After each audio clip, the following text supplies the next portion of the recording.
Hi, hello, I'm Sam Harrison. I read, review and discuss fantasy and science fiction books, and today it's the Friday show. So I skipped the Wednesday video this week, mostly because I didn't really plan my time well this week, and the only time I had to shoot the video was Tuesday evening. But because it was such a visual video, because I would be going through my shelves and my books and stuff, I was like, let's not shoot that when it's evening and it's dark.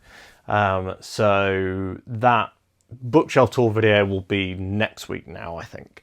I'm looking forward to kind of showing off my books and showing you guys the very small collection that I've built. As you guys may or may not know, I'm not really a big book collector. Most of my books that I've kept are because I plan on rereading them, or because I maybe want to share them with my kids someday, something like that.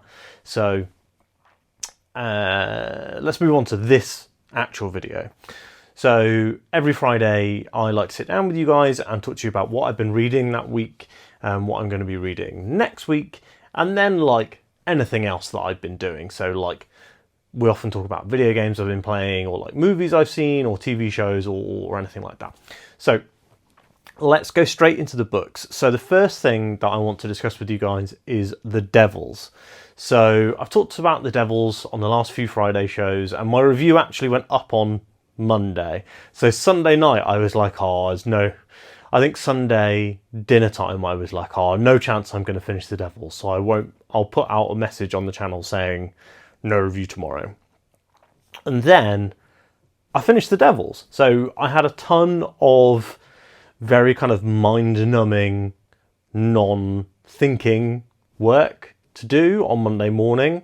I had my normal Monday morning run, and I listened to loads of The Devils the night before. I had like 4 hours left, and I managed to get like 2 hours done on Sunday night, and then like 2 hours done on Monday. So the review actually went up on time, which is pretty exciting. I'm glad I didn't miss a week, because I'm likely going to miss this week.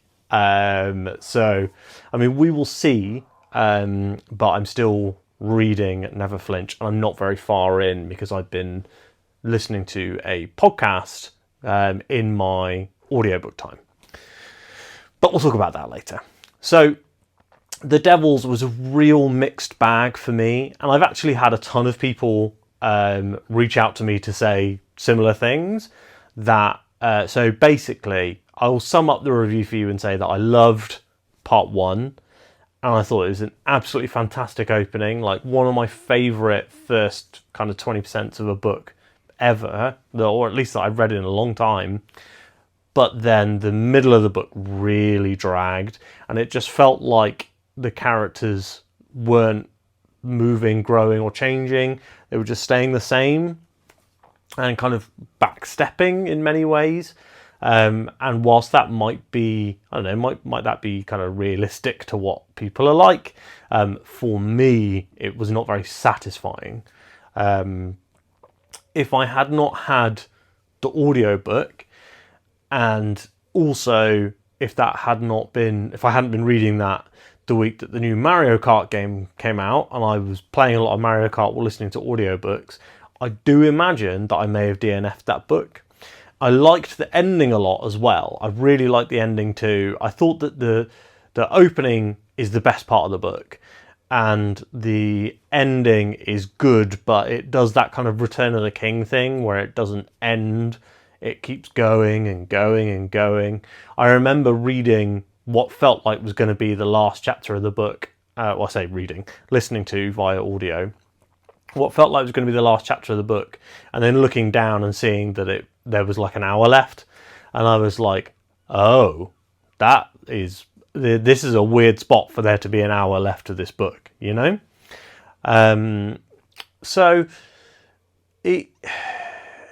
This book, The Devils, is going to be a book that I really think that some people will be like, this is my favourite book, or like, this is one of my favourite books.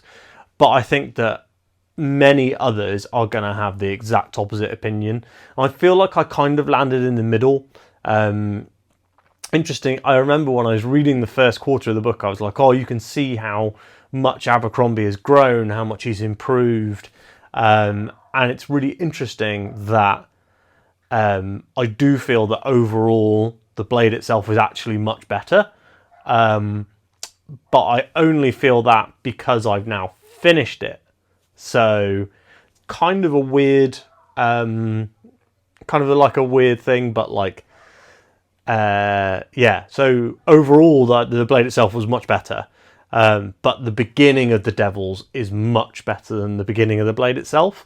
I hope that makes sense.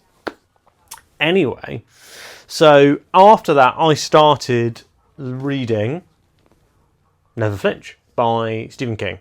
This is not a fantasy or a sci-fi book. It is a kind of a crime thriller.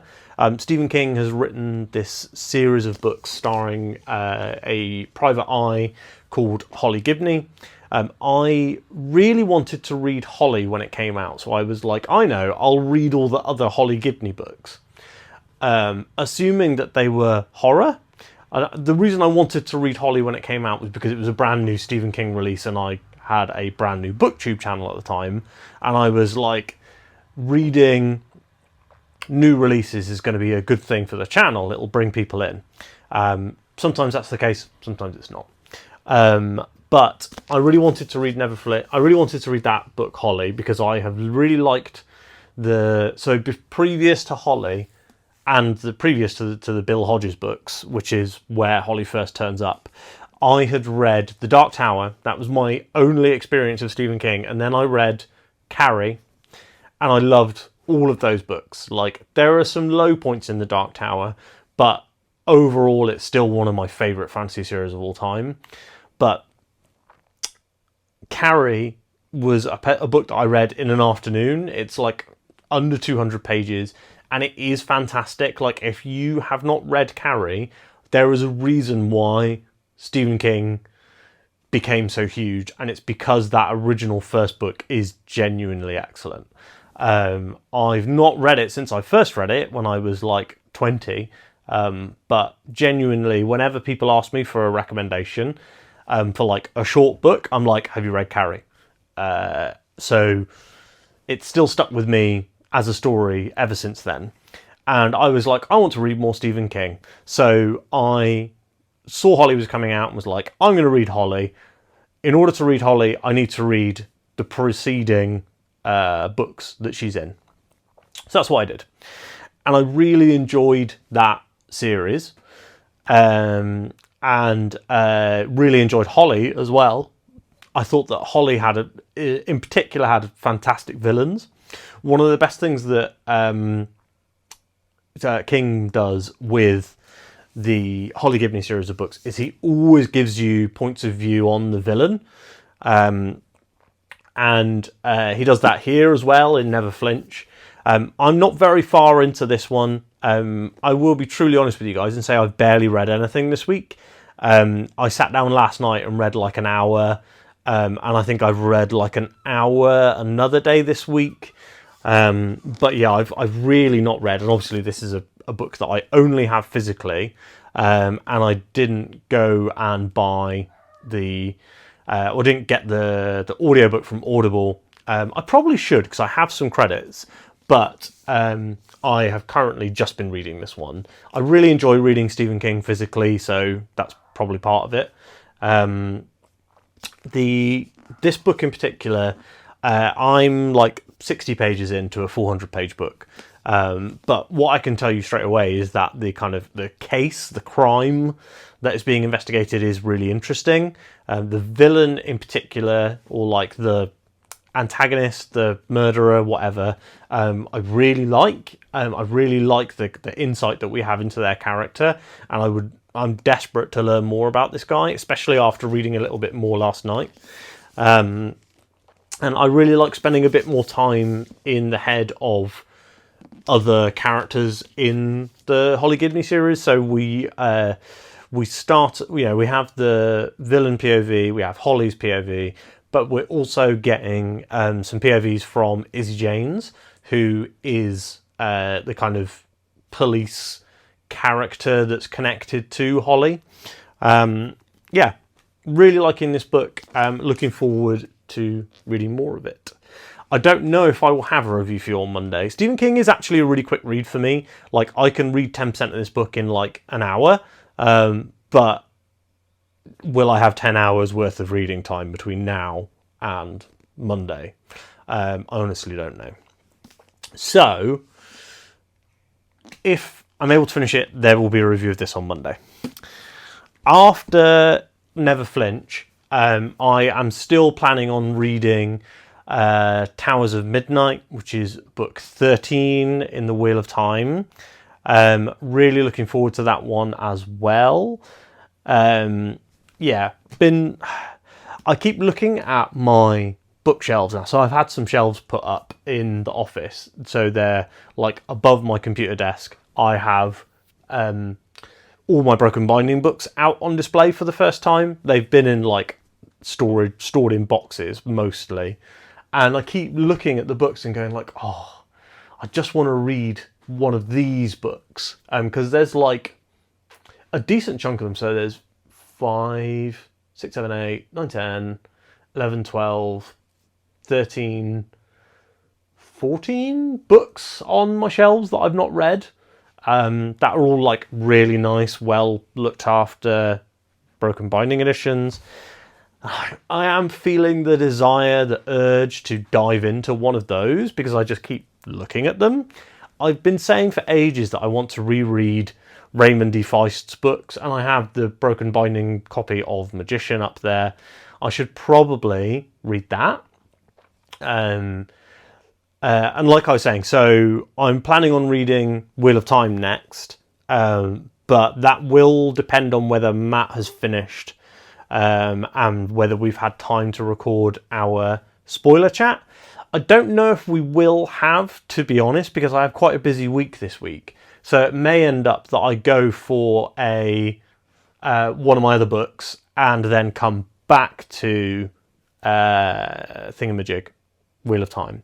I would like to read Wheel of Time a lot. There's a lot of... I'm like at the midpoint in quite a few series that I feel like I should be making some progress on. I also want to start one of my lovely, beautiful looking Broken Binding books. I don't feel like I should read the Dragonbone Chair, which is one that I've been wanting to read for a while. I don't feel I should read that until I finish Wheel of Time. So there is a kind of... there's a lot going on. Maybe I'll let you guys vote on it or something, I don't know. But, I could go back to Joe Abercrombie, couldn't I? I could read the next First Law book. That would be making some good progress in a series that I've started. Or maybe I could try reading something shorter. I've got a few short books that I genuinely have been meaning to read forever. And there's one that I bought like 2 years ago that I'm looking at on my shelf now and going like, oh, I really need to get back to that. So, yeah.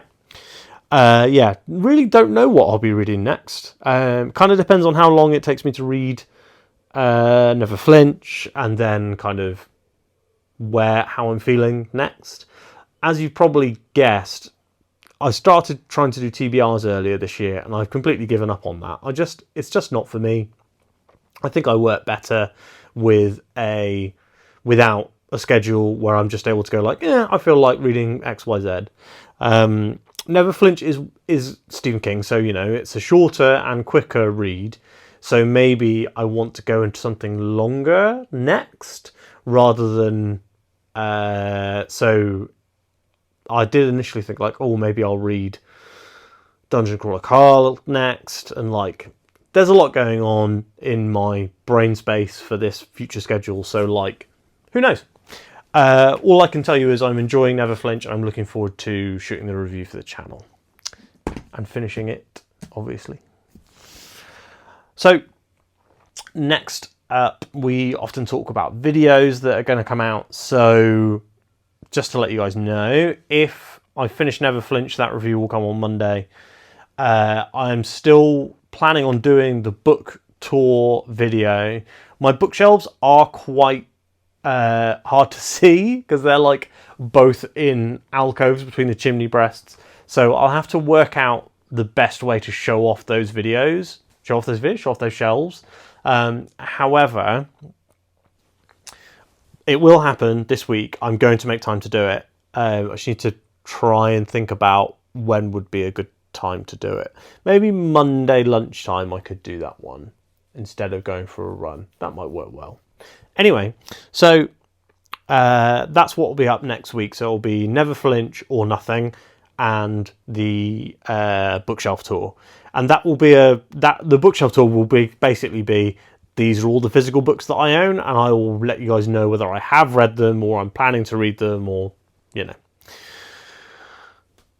So that is everything in terms of the books related stuff. There's a couple of things I wanted to talk about that are kind of off the books. So first off, I've been playing tons of Mario Kart Mario Kart World.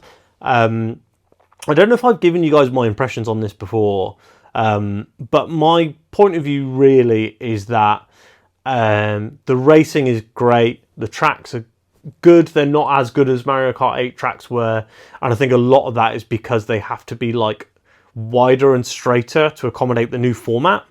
The Knockout Tour is fantastic, and that's like, if I'm playing online, I really only want to be playing Knockout Tour. I think that's super fun. But the actual kind of main thrust of the game I'm not enjoying as much. I've also watched a couple of episodes of Creature Commandos. I'm trying to catch up on all the DC stuff in time for Superman coming out next month. I've got loads of time for that, but I've also been in kind of like a Universal Monsters horror creature feature kind of mood, which has meant, Creature Commandos is that. And finally, I have been really enjoying, we talked about this a bit before, I'm really enjoying a podcast called Are You Afraid of the Dark Universe? They're having their finale for their like series of series of like podcast stories, movies on Sunday. So I'm trying to catch up before Sunday, which is why I've not had much audiobook time this week. But hopefully that all makes sense. Anyway, so thanks so much for watching. I think this has been a slightly shorter than normal video, but also I've not read a ton, so it kind of makes sense. And I hope you have a lovely weekend. Let me know what you guys have been reading, watching, playing, listening to, blah, blah, blah, blah, blah. And like the video if you like it. Drop a comment down below to let me know what you're up to. And after that, if you haven't subscribed, please do. Thanks so much for watching. I'll speak to you on Monday. Maybe.